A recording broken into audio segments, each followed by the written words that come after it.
yëpp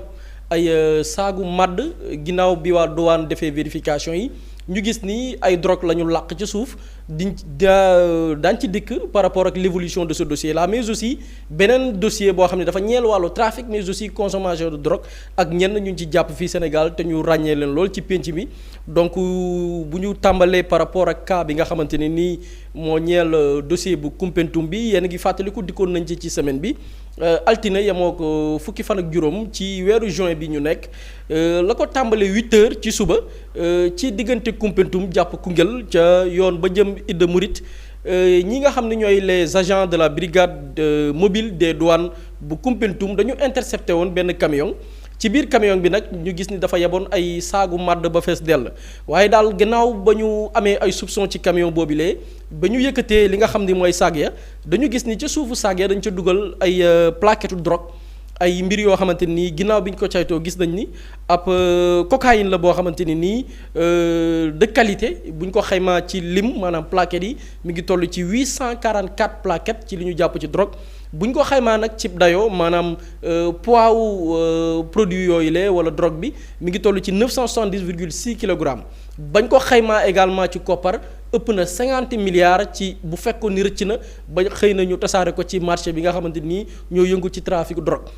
ba tax na Libération dikk tey ne c'est une mafia transfrontalière maanaam ab mbir la moo xamante nii daanaka dafa daj jéggi frontière u Sénégal ba am leneen lu ci bees muy jàpp nañ le premier suspect ki ñu njort ni ca mbir ma la nekk ba jamono gi may wax ak yéen ñu ngi ko placé en garde à vue moom nag mi ngi wuyu ci turu Badara Badji ab entrepreneur la boo xam ni mi ngi dëkk Saly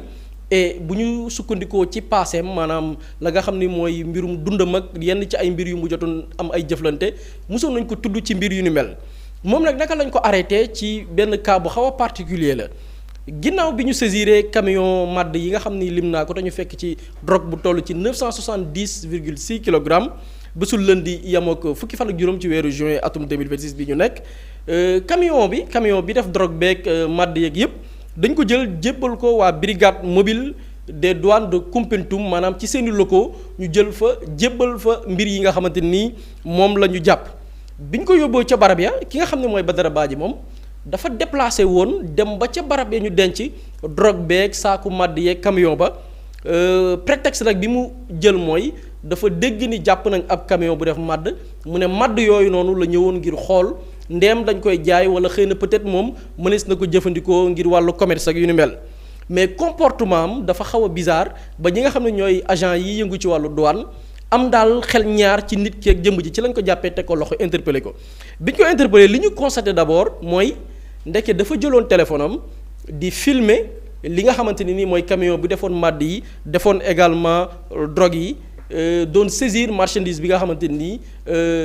jël nañ ko mu ko doon photo à travers son téléphone portable bi ñu ko jàppee nag ci lañ ko remettre benn ci bànqaas bu bokk ci police di xeex lépp lu jëm ci wàllu commerce ak wàllu circulation de drogue lépp lu jëm ci njaay ak lépp lu jëm ci jëfandikoo sinébar muy OCRTIS di office central de répression du trafic illicite des stupéfiants kër googu lañ ko jébbal ñu wëyal enquête bi ñu defee enquête bi nag ci la ñu gis ni dafa yor ñaari téléphone ñu def une exploitation technique gis ni benn ci téléphone bi la doon jël image yu camion yi defoon madd ak drogue bi mais aussi ñu gis ni dans ces échanges ak yëngu-yëngu yam doon def nit la koo xamante nii dafa yëngu ci ay activités illicites te bu ñu ne activité illicite mooy yenn ci yi nga xamante ni ñeel na mbiru trafic de drogue biñ ko laajee déglu ko def ay enquêtes yeneen éléments ya feeñ mooy nit la koo xam ne bu ñu xoolee dans le passé ca gannaaw jot na impliqué wu ci mbir yu ni mel maanaam mbiru trafic de drogue gis na ni itam ni ay activités am yamalewu ko rek Sénégal mais dafa doon lëkkalool wala boog dafay lëkkaloog benn réseau boo xam ni ñi ngi établir maanaam ñi ngi dëkk diggante Dakar ak Paris maanaam réewu France maintenant lan moo tax moom mu jëloon risque ñëw ci brigade ba di jël ay photo dafa yëg ni information bi publier nañ ko maanaam bi information bi commencé circuler ñu ne jàpp nañ benn camion bu def madd waaye ay drogue lañ ca làq ñi nga xam ne ñooy les dealers maanaam ponkal yi nga xamante ni ñoo nekk ci ginnaaw trafic boobu noonu dañ ko dañu menacé moom Badara Badji en tant que seen élément bi nekk biir Sénégal pour que mu dem ci lieu yi xool saisie bi nga xamante ni nii ñu ngi koy jibal à travers la presse mu dem xool ak gëtam est-ce que saisie bi d'abord dëgg la maanaam est-ce que camion bi ñu defoon drogue bi jàpp nañ ko mu jël ci ay photos avec des images mais aussi en dehors vérification camion bi ndax jàpp nañ ko déet mu vérifier également ndax drogue bi ci boppam sax mi ngi ci barab bi nga xamante ni nii fa la ñu yóbbu fa la nga xamante ni nii mooy camion bi mu ne loolu moo ko fa indi gars yi ñoo ko menacé ngir mu dem jël ay photo am certitude ni camion baa nga fa mais aussi vérifier ba xam drogue bi ci boppam mi ngi ca barab ya loolu benn la ci li feeñ ci li nga xamante nii mooy enquête bi maanaam la ko fa yóbbu du jënd madd ya nga xamante nii dégg na ni teg nañ ci loxo mais la ko fa yóbbu mooy ay dealers yu mag yi nga xam ne ñoo ko doon menacé ngir mu dem vérifier l'information dem dëgg la ou pas maintenant drogue boobu noonu fan la doon jëm et je pense que loolu moo intéressé ñu bari dañu gis ni drogue bi mi ngi doon dem Belgique maanaam c'était pas Sinébar goo xamante ni dafa waroon des fii Sénégal mais dafa waroon jéggi barab ya nga xamante ni nii fa la ñu jàppee camion ba dem réew Belgique loolu dafa ñeel li nga xamante ni mooy enquête bi gis nañ ni itam du rek quantité bi ñu saisir wax naa ni la ñu jàpp ci drogue daanaka la ko jege mu wala boog la ko manqué mu ma tonne bariwul ñu gis ne am na beneen stock ci drogue boobu noonu ñu jàpp boo xam ne mi ngi Conakry maanaam ca Guinée Conakry am na stock bu fa nekk benn dealer bu koy gérer foofu noonu dealer boobu tamit mi ngi lëkkaloog yeneen groupe criminel yi nga xam ni ñi ngi tasaaroo ci àdduna wërngal këpp donc waa ji placé nañ ko garde à vue comme ni ma ko jibalee sànq en attendant évolution dossier bi mais aussi en attendant ñi nga xam ne ñooy waa OCRTIS di xeex ci lépp lu jëm ci wàllu commercialisation lépp lu jëm ci wàllu trafic de drogue ñoo ngi koy mëne ngir réseau bi maanaam ponkal ya nekk ca gannaaw ndem wala boog naka la leen di tegee loxo mais pour rester toujours ci sujet boobu noonu ce n'est pas que le trafic de drogue et même on peut appeler trafic de drogue mën nañu ko woowee noonu parce que dans le même dossier aussi am na beneen enquête bi nga xam ne waa brigade de recherche ñu ngi koy mëne muy brigade de recherche bu Kër Massar parce que brigade de recherche bu Kër Massar dañu tàmbali woon di enquête itam boobu beneen dossier la bu bokkul ak dossier camion madd yi mais c'est dans le même cadre muy wàllu trafic waaye tamit lépp lu jëm ci jëfandikoo Sinébar dañuy jotoon des informations par rapport ak benn réseau boo xamante nii dañuy trafiquer mais aussi un réseau de consommation dañuy trafiquer mais aussi di jëfandikoo Sinébar et ay nit la yu yëngu ci secteur yoo xamante ne nii soit secteur lutte la wala yenn ci ay secteur spectacle bi ñu yëgee xibaar boobu noonu à travers benn signalement ñu yëgal leen benn appartement bu nekk au niveau de Ouest Foire gis ni benn lieu la boo xamante nii yenn ci trafiquant ak yenn ci ay consommateurs dañ fay daje ba ñu jotee élément boobu noonu ci lañ toppee di ci wëy ba la ko tàmbalee 11 diggante 11 jàpp 12 juin ci weer bii ñu nekk atum 2026 ci la ñu defee ab descente ci ab barab ba jàpp ki nga xam ne mooy mbër bi ñuy woowee Liss Ndiago ak beneen fecckat bu ñuy woowee Njàpp Zo ba placé leen garde à vue di leen toppee association de malfaiteurs mbootaay def ko tu ñaawteef usage de drogue jëfandikoo Sinébar mais aussi offre et cession de produits prohibés jëfandikoo wala boog di maye wala boog di soit joxe li nga xamante nii ab produit la boo xamante ni nii xëy na jëfandikoo ko mun naa indi gàllankoor bi ñu leen auditionné nag il faut rappeler Liss Ndiago ak ki nga xam ne moom la ñu wooyee Njàpp Zo ñoom reconnaître ñu en tant que li ñu leen bëgg a considérer comme ay trafiquants de drogue ne leen du ñu ay trafiquants de drogue la ñu reconnaître te mu rotee ci enquête bi mooy ñoom il n'était que de simples consommateurs maanaam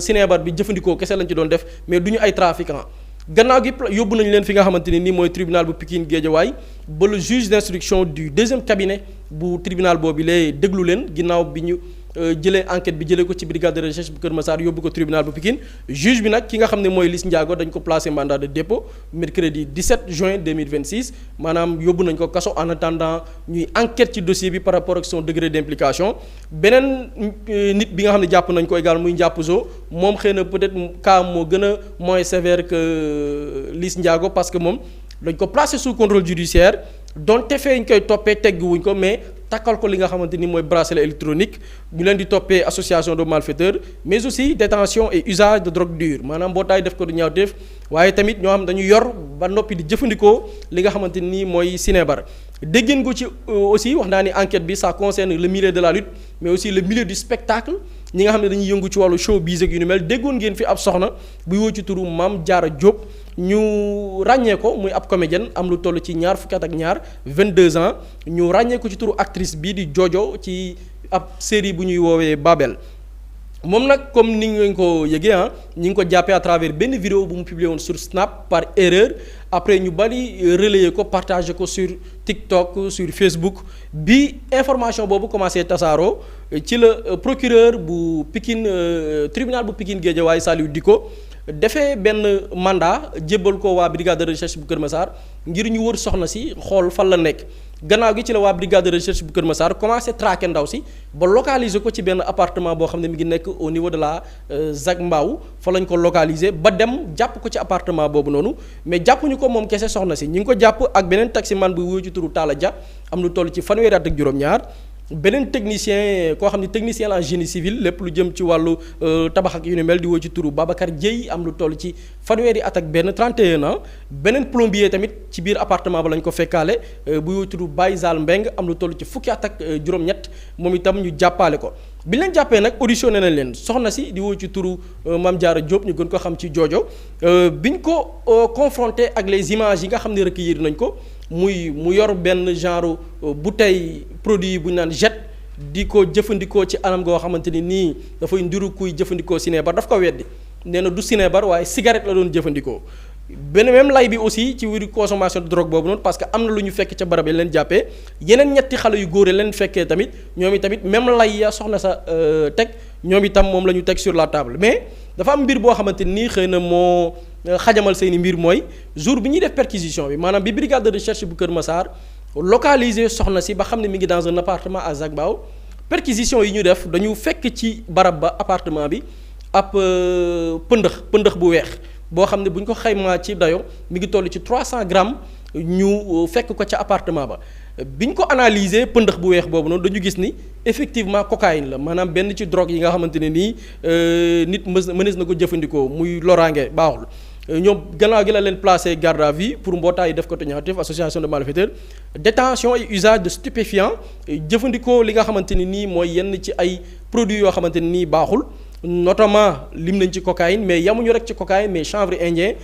ak li nga xamante ni mooy wàllu crack ñu leen di toppee loolu lépp en attendant ñu leen di yóbbu tribunal ñuy janoog juge bi nag mooy apprécier xool ndem éléments yi nga xamante ni waa brigade de recherche am na ko mérité na soit ñu placer leen mandat de dépôt wala ñu àtte leen en flagrant délit mais puisque bon Pape Samba moom a gën a maîtriser dossier boobu noonu on parle de drogue trafic crime peut-être on sait jamais on va essayer de voir lan moo nar a tukkee gannaaw bu ñu janoog doyen des juges wala boog le juge d'instruction. jërëjëf Boury am na solo Pape Samba ban jàngat ngay def ci drogue bi ak jamono ji ni mu baree lool ci réewum Sénégal waaye ndaw yi nga xamante nit ñu ci bëree bëri dañu koo dëgmal jamono ji tey lan lañ mën a xaar ne mën na leen ci fekk ëllëg ak ay njeexit ci wàllu wér-gu-yaram. Déjà par rapport à ce dossier di féliciter la douane sénégalaise parce que ñu ngi def liggéey bu am solo nag ci trafic de drogue bi parce que maa ngi koy fàttali entre 2024 et 2026 quantité bi ñu jàpp ci drogue gëj nañ ko jàpp au Sénégal surtout lépp lu jëm ci cocaïne donc ils sont en train de faire un excellent travail par rapport à ça ak aussi les acteurs de la justice yi nga xamante ni ñu ngi jéem a dem vers le démantèlement de tout ce réseau de trafic là parce que am na ñu bëri ñoo xamante ni jotoon nañ leen jàpp ci wàllum drogue bi donc da ngay gis ni il y a une certaine célérité wala boog am na benn motivation pour mën a fànk loolu nga xamante ni mën na nekk lu doy waar ci biir réew mi maintenant trafic bi li tax c'est dangereux mooy trafic bi moom mooy faciliter la consommation c'est-à-dire que bu fekkee ni demuñ traquer réellement ñi nga xamante ni ñooy les trafiquants parce que li ñuy wax ci wàllum cocaïne bi c'est bëri na c'est-à-dire que bëri na trop te ñëpp ñuy xam ñiy gëstu tuuti ci affaire drogue xam nañ ni cocaïne c'est très très cher c'est très très moom la ñuy wax sax la drogue des riches donc c'est très très cher bu ñu ci jàppee nag benn mot français bi benn amount bi mot anglais bi ñëw sama xel bu ñu ci jàppee voilà benn quantité bi donc loolu dafay nekk loo xamante ni ça pose des questions yi mooy lenn parfois chaque fois man dama naan sur les questions lépp lu jëm ci suñu société beeg yooyu il faut que nit ñi mën a toog waxante dëgg xool li nga xamante ne mu ngi xew ci société bi est-ce que les gens sont aveugles ne duñ ko gis wala ñu ne dëggantaan dañuy waxante dëgg mu ngi ci suñu biir société bi c'est-à-dire que la drogue elle est répandue dans notre société c'est un fait tey jii képp koo wax danaan la appartement yi gars yi bu ñu demee jël seeni appartement meublé tëju fa ne dañuy trap ci biir trap boobu ci la ñuy jël seeni drogue bu ñu jëlee seeni drogue après dem ci yenn soirée yi continuer seen trap après delluwaat ci seen appartement c'est quelque chose que les gens vivent dans ce pays xam nañ ko ci biir société bi moo tax ñu naan milieu bi lan la milieu bi c'est ça milieu bi loolu la de milieu bi du leneen lu dul nekk dans un milieu boo xamante ni parfois mën ngeen dem mooy li ñuy woowee trap bi rek dem trap seen trap après dem ci seeni soirée louer auto def ay affaire mais loolu dañ ciy teg suñu bët ñun chaque jour et les milieux qui sont impliqués ñu ngi koy gis c'est pas pour xalab leen mais le milieu du showbiz on le voit c'est quelque chose qu'on voit mais est-ce que les gens ont le courage de le dire parce que malheureusement Sénégal da ngay wax ci benn affaire nit ñi dañuy jàpp ne da ngay def ay attaques personnelles ci ay nit du ay attaques personnelles mais le milieu en question qu'est-ce qui se passe là-bas les gens ont le droit de se poser des questions muy milieu showbiz muy milieu làmb bi démb maa ngi koy wax da ngay gis ay lutteurs yoo xam ne dañuy ñëw face à face nga xam ne ñii nekkuñ ba ñuy commandé sax dañ naan diw de tey dikkul mais dikkul ndax lan dikkul parce qu'il n'est pas lucide après bu fa jiyee amoon lan mooy xew dañ naan non vraiment nañ ko waxtaanee ñi ay ndaw nañ leen rappeler à l'ordre mais jusqu'à quand te li ci gën a dommage mooy dañuy nekk ay nit yoo xamante ne mais des milliers et des milliers de jeunes ñoo topp seen ginnaaw c'est-à-dire que les gens ne se rendent pas compte de ce phénomène là gis nga nit moo tax man dafa am yenn mbër yoo xamante ne dama leen a respecté dama leen a naw mooy les grands VIP là ku ci mel ay ñoom Modou Lo ak yooyu c'est-à-dire que sportif dafa am leen loo xamante ne da nga koy représenter da nga koy incarner par rapport ak sa vie de tous les jours parce que modèle nga war a nekk ci jeunes yi mbër yu bëri yi nga xamante ne dugg nañ ci làmb ñenn ñoo leen inspiré pour ñu dugg ci làmb ay ñoom Mohamed Ndao Tyson pare na làmb instant mu ngi ci ay activité am da nga ko dégg ci dara lu ñàkk fayda doo ko dégg ci dara il a géré sa carrière il est sorti de sa carrière mu ngi gérer ay affaire am tranquillement mais la jeune génération bi nga xamante ne mu ngi ñëw il faut se le dire ñoom ñooy ñëw ci làmb ji indi ay affaire de làmb ji affaire de mafia la làmb ji waaw dañuy dem ci aleyaay lii dem ay face à face nga gis benn mbër naan beneen mbër mi yéen doo leen ay malfaiteur seen gars yi kenn mosu cee signé mandat de dépôt c'est-à-dire que loolu la ñuy jaayante quoi li ñuy jaayante mooy nekk maanaam ñun ñooy bandi yi yéen doo leen ay bandi dañuy dem ba di ko ndamoo xam nga yow face à face ñu war a ñëw waxtaanee làmb war a jàkkaarloo di wax ci mbir mi maanaam sportivement lan la ñu war a def ci biir journée bi nan la ñu mën a promouvoir suñu culture c'est-à-dire que ñoom ñi nga xamante ne ce sont des acteurs il faut que ñu bàyyi xel c'est-à-dire que ñoom ban image la ñuy jox à notre sport parce que aujourd'hui qu'on le veuille ou non la lutte elle est devenue internationale la lutte dafa nekk benn vecteur boo xamante ne lu am solo la pour jaay suñu culture parce qu'il y a un aspect culturel très très important dans la lutte mais ñoom les acteurs nag ñoom ñoo war a valoriser ce patrimoine là moo tax ma naan ñoom Modou Lo yeeg yooyu je les respecte énormément Modou Lo il a été roi des arènes nekkatul roi des arènes qu'est-ce qui lui permet d'avoir une certaine image à l'international parce qu'il a géré sa carrière de manière stricte doo ko dégg ci lu ñàkk fayda doo ko dégg ci ay génn doo ko dégg ci dara professionnel il va à l'entraînement il se range dellu gérer famille am doo ko xamal lu bëri c'est ça qu'on attend d'un athlète professionnel boo xamante ne dafa am ñu nekk ci ay ginnaawam mais malheureusement dañuy dugg léegi ci milieu bu bees bi par exemple mbër yu bees yi les jeunes te li ci gën a extraordinaire mooy dañuy drainer mbooloo bu bëri waaye léegi mbooloo boobu ñoom bu ñu defee open press sax c'est-à-dire que seen open press day fees dell y a des milliers de jeunes mais milliers de jeunes yi leen topp parce que dañ ne ñoom seen mbër lañ mais ñooñu après en retour ban image la ñuy jox ñoom jeunes yooyu parce que jeunes yooyu dañ leen di topp ñoom dañ koy wax sax tout le temps ne ñoom ay porteurs de voix lañ mais effectivement mais porteur de voix nag dafa am benn modèle boo war a inspirer ci jeunes yooyu parce que jeunes yooyu am na lu ñuy jàngee peut-être ci mbër yooyu mais bu fekkee ne nag yow mi nga xamante ni yaay porteur de voix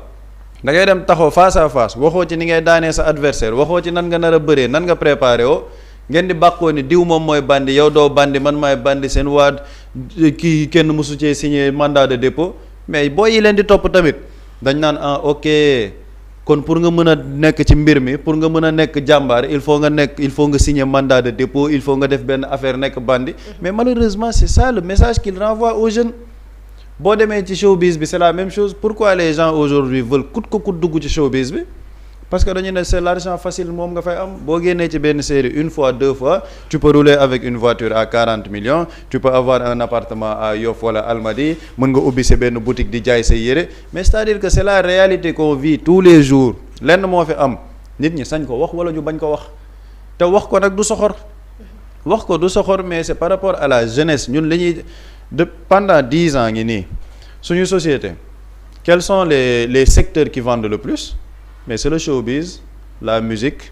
la danse l'industrie cinématographique mooy di def ay séries moo tax les maisons de production bu ñuy def seeni casting nga gis des centaines et des centaines de jeunes teel a yeewu dem ne dañoo bëgg nekk ay acteurs ak ay actrices mais loolu lan moo ko waral parce que li ñu leen di jaay foofu la pour ñëwaat ci drogue bi maa ngi gis am na benn benn waay acteur waay ju neex Flames maa ngi gis muy def benn texte di ko wax mu ngi ne moom dafa def benn tournage pare tournage bi benn acteur na ko saa yoo de moom vraiment tu es un bon acteur quoi boo doon jël nag benn substance ci ngay gën a mën a joxe par rapport à ton jeu d'acteur mais c'est-à-dire que quel est le rapport entre jël substance ak ton jeu d'acteur léegi malheureusement ci biir loolu noonu la ñuy dugal ay nit yoo xamante ni seen bopp oyof na bu ñu duggee ñoom amul maanaam seen këf leen dafa yomb ñoom it ñu nekk ci et après ce sont les mêmes personnes buri mu ngay wax keroog ñun peut-être mën nañ def suñu émission après ay 100 000 personnes 150 000 personnes ñoo ciy jot mais day am benn série boo xamante ni day daw benn épisode jàll en 24 heures mu am plus d'1 million de personnes yoo xamante ni dañ koy seetaan léegi personnes yooyu malheureusement ou peut-être heureusement ça dépend de ki koy xool ñoom ñooy nekk des modèles de société léegi modèle de société yooyu noonu suñu jeunesse bi ñoom la ñuy roy ñoom ñooy nekk ay royukaay léegi nag bu fekkee ni ñoom ñooy nekk ay royukaay suñu jeunesse ñoom la ñuy topp moo tax ngay dugg ci suñu TikTok duñ fa waxtaanee nouvelle technologie duñ fa waxtaanee les questions de l'heure par rapport à l'éducation par rapport aux enjeux yi nga xamante ne Sénégal mu ngi koy dund par rapport à la géopolitique yooyu yëpp duñ ko waxtaanee nan la ñuy waxtaanee tey ban challenge moo bees ban fecc moo bees nga gis ñëpp challenge ko bu ñu génnee ci challenge boobu après ñu demaat ci beneen artiste génnaat créer beneen woy temps yi gis naa tuuru xawma tuururu moo xew ñu gars yi challenge ko ñëpp àndandoo ci on parle pas des questions de l'heure voilà la société qu'on est en train de construire malheureusement léegi est-ce que nit ñi am nañ fit wala am nañ courage poser la question sur la table ne lii nañ ko waxtaanee parce que suñu société mu ngi dem vraiment dans une dynamique boo xamante ni bu dee capital humain de qualité la ñu bëgg nit mën na ci tiit parce que la drogue elle circule ñi nga xamante ne ñooñ la ñuy jàpp ci mbirum drogue bi malheureusement ñu ngi ci ay secteurs yu influent yooyu am na ay xale yoo xamante ne ñoom la ñuy jàppee comme ay idole suñu magu kilifa diine yi dañoo wax ba sonn par rapport à la société mais est-ce que société mu ngi leen di déglu l'État dans tout ça qu'est-ce que l'État fait buri dem mu ngi koy wax le milieu de la culture mais gis nga les pays développés dañuy investir des centaines et des centaines de millions d'euros laa lay wax de pour promouvoir la culture parce que culture dafa mën a jaay réew loolu la ñuy wax léegi le soft power par rapport à la diplomatie gis nga la diplomatie actuellement elle n'est plus d'une diplomatie de guerre de hard power yooyu c'est une diplomatie de soft power la France ni mu réarticuler sa diplomatie di dugg dans les secteurs influents comme la musique comme la lutte domaine sport bi c'est pas pour rien parce que xam nañ ne ce sont des secteurs yoo xamante ne mën nga fa téye population la diplomatie de soft power Arabie Saoudite ba ñu bëggee jaay seen dëkk Qatar ba ñu bëggee jaay seen dëkk Qatar qu'est-ce qu'ils ont fait ils ont organisé une coupe du monde en 2022 ci biir coupe du monde boobu pour ñoom Messi ba muy jël trophée bi di ko yëkkati ñu solal ko jàllaabe bi est-ce que c'était gratuit non ils étaient en train de vendre la culture du côté Arabie Saoudite c'était la même chose tey jii le championnat saoudien lan moo tax ñu investir ci des milliards d'euros ramener des joueurs de foot ok c'est bien mais c'est pour découvrir la destination de l'Arabie Saoudite la culture saoudienne actuellement muy gën a yéeg loolu moom mooy soft power par rapport à la culture donc la culture du lu ñuy caaxaanee ci réew culture dafa nekk un secteur très très important parce que la culture moo mën a jaay sa réew maanaam mën na am partie diplomatie culture mën na am partie éducation culture moom mooy indi tourisme parce que les secteurs sont liés tey jii les touristes yi nga xamante ne dañuy bëgg ñëw Sénégal pour découvrir le Sénégal ok mën nañ gis ni Gorée d'accord Gorée c'est beau mais Gorée c'est un patrimoine culturel bu ñu gisee tey jii le monument de la Renaissance c'est un patrimoine culturel leneen ak leneen c'est un patrimoine culturel donc la culture même attire les autres pays wala les autres continents pour que ñu ñëw découvrir Sénégal mais malheureusement aussi bu dee dañoo dénk un département aussi stratégique à une personne buy dem ci benn studio naan liy neex fii ngeen koy toggee ndax soxla woo leen acoustique on est mal barré dans ce pays moo tax il faut que ñu toogaat ñu waxante dëgg dans cette société suñu jeunesse ndax dañ koy bàyyi di ko seetaan ci ni muy continuer nii mooy la question de la drogue kenn du ci wax te il faut que ñu génn ci benn certaine hypocrisie bi mooy lan maanaam non lii nag ci mbaanu dundu jàmbur la waa d'accord dundu jàmbur la mais ban impact la am ci suñu société nit kooku ñu naan dundu jàmbur la moom ban impact la am ci ñi koy topp ça ce sont des questions yoo xam ne nit ñi war nañ ko waxtaane parce que man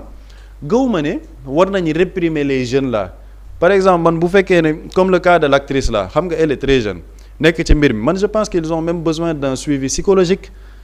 par rapport ak lan moo leen dugal ci loolu ndax. parce que même bu fekkente ne drogue baaxul ci góor baaxul ci jigéen mais dañoo gis ni jigéen ñi léegi ñoom ñoo gën a kii ci mbir mi parce que dañuy gis li ñuy ci jàpp dafa bari léegi trop. moo tax man la fii les 10 dernières années nañu xool par rapport ak milieu showbiz bi et ce n'est pas pour vraiment attaquer benn partie bi de mais jigéen ñi léegi lan moo tax koo ci laaj rek mu ne la dama bëgg nekk ci milieu showbiz bi dama bëgg nekk actrice dama bëgg nekk lii mais liñ leen jaay foofu la. parce que dañ leen a jaay ay modèle de réussite yoo xamante ni tu sors dans 2 séries tu as une voiture à 40 millions un appartement à 1 million par mois mais loolu moom moo am mais est-ce que les gens se disent la vérité par rapport à ça boo ci waxee ñu ne la maanul ci dund jàmbur ok amul benn problème ni nga def ba am sa xaalis yow sa mbir la sa problème y a pas de souci loolu ce n'est pas c'est ta cuisine interne mais est-ce que nekkoo ci loo xamante ne dafay influencer négativement la jeunesse parce que loolu c'est très important nit ñi di ko waxtaanee. mooy li ma la wax man am na ñoo xam ne damaa jàpp ne ils ont besoin d'un suivi psychologique parce que la répression aussi bi ñuy def fii am na yenn cas du kaso rek moo koy régler am na ñoo xamante ne ñu ngi ci ay situation par rapport ak seeni famille par rapport ak seen dund peut-être ce sont des personnes dépressives ce sont des personnes yoo xamante ni xëy na seen vie am na lu leen métti ils se réfugient ci drogue loolu am na mais ñooñu da nga leen di jàppale mais jàppale bi nag mooy nga essayer maanaam affaire bi li ñu naan crever l'abcès nga crever l'abcès mu bañ a nekkati loo xamante ni doo ko ñemee tudd parce que boo ko tuddee waa milieu boobu dinañ ñëw def ay attaques coordonnées wax lii waaw lan moo tax ngeen di tudd suñuy mbir loolu ça se fait d'habitude ku wax ci làmb rek dañ naan waaw lu tax ngay wax ci làmb am na yeneen sport yi fi nekk am na lii wak lii mais c'est justement parce qu'on aime la lutte ñun chaque combat bu amee chaque dimanche dañuy toog seetaan ko donc sport boobu noonu bu développé ñun suñu njëriñ la mais bu fekkee ni nag dafa am partie yoo xam ne daf ci nekk di yàq jeunesse bi il faut que les gens en parlent parce que buy yàqule ay doomi jàmbur ñooy yàqule la personne en question mën na def kaso benn 2-3 mois day génnaat jàkkaarloog sénégalais yi ne maa ngi leen di jéggalu lii dootul amati nangam sangam mu delluwaat ca la mu ne woon yàgg nañ ko fi gis ci ay nit c'est pas nouveau mais quand on aura kañ la ñuy am c'est-à-dire que l'honnêteté toog waxtaanee ko en tant que société loolu nag damaa jàpp ne état bi moom moo ci war a jouer un premier rôle un état doit être un état éducateur si l'état ne peut pas être éducateur dafay laisser la société à elle-même et quand la société est laissée à elle-même ku mu neex def lu la neex moo nekkoon xew mbiru góor jigéen yi fi xew ñii di dem ne drogue moom moo leen maanaam état bu amul cette fonction de régulateur là di mën a éduquer la société ku mu neex da ngay def lu la neex après ñan ñoo ci pâtir la jeunesse et la société et fii ak 10 ans on n'aura pas un capital humain de qualité dafa am yenn yoo xamante ne ay sacrifice la société da nga koy yar wala nga bañ ko yar boo yarul sa société malheureusement mënoo jël ay nit yu am 25 ans 30 ans nga ne da nga leen di jubbanti ñooñu pour jubbanti leen dina jafe trop parce que am na ci lu ñu nekk ba pare mais ñi nga xamante ni ñu ngi ci 10 ans jëm ay 18 ans âge boo xamante ne âge la boo xamante ni ñoom am na benn influence bu ñu mën a teg ci seen kaw ñooñu ngay protéger mais si l'État ne le fait pas bi nga xamante ne moom moo war a nekk le premier régulateur malheureusement la société est laissée à elle-même te dafa am yenn secteurs yoo xamante ne État daf ko war a gën a gëstu war ci gën a teg loxo notamment la culture parce que c'est un secteur très très stratégique pour fomenter l'opinion au niveau de l'éducation.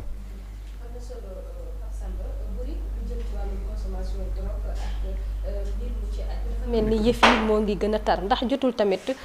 ñu gën a taral li nga xamante ni moom mooy daan yi ndax ku ñu jàpp bu dee dañ lay tëj benn 6 mois 1 an bàyyi la après nga delluwaat ci li nga nekkoon foofu it ndax waruñu gën a yokk daan yi. waaw côté daan yi xam nga parfois sax même interprétation yi mën na wute parce que